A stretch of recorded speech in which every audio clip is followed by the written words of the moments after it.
Give me your purse right now and no one gets hurt. Thank you. I have to call 911. I heard you got mugged. Can you tell me anything about the perpetrator, young lady? I only looked at her face for a little bit. It was a maybe young woman with brown hair. I was really focused on the knife she held to me. She held the knife to you. She did. But I can say maybe brown hair, young woman.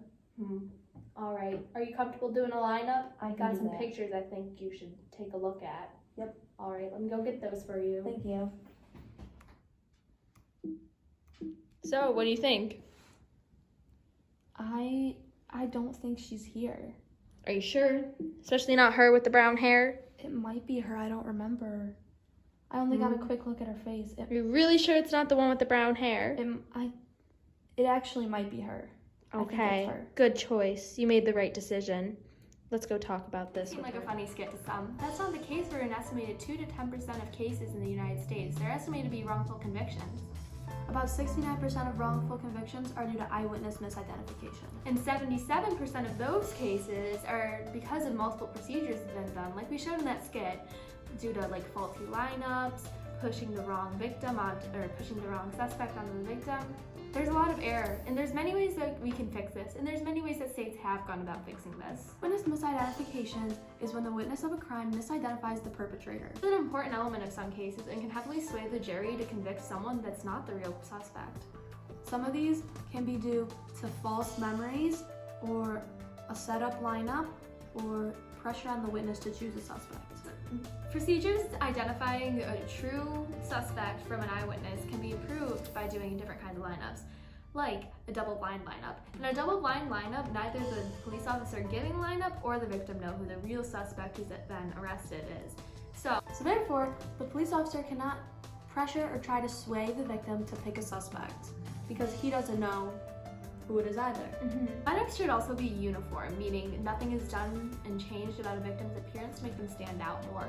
All victims should be uniform, standing the exact same way, and none should be biased towards another and stand out, so the victim is more likely to choose them. 24 states have implemented reforms to help fix eyewitness misidentification in the system. Reforms like these were suggested by the Innocence Project. So one person who had fallen victim, unfortunately, to the eyewitness misidentification was Malcolm Alexander.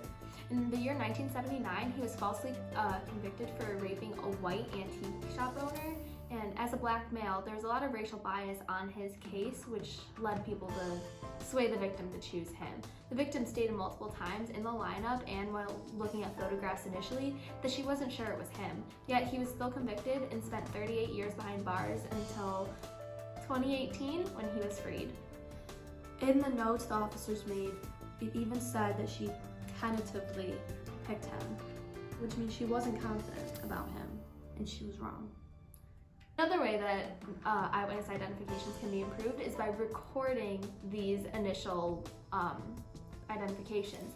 So when a victim says they are not sure, it's not forgotten in court and it's made clear to the public. They're not initially sure of who it was.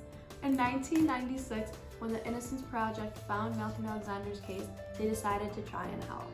They wanted to do a DNA test on him to try and prove him innocent, but a fluid-stained towel and a rape kit had been destroyed just 4 years prior, so they weren't able to use those.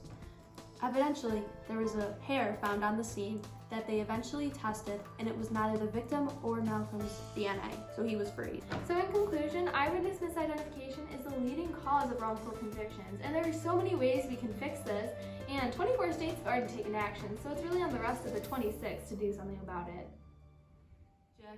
This message has been approved by Jack. He proves it! Yay! Hey Liv, editing this. Hey Queen. Hey guys. Nobody needs to know that. Exactly. Liv, cut that out.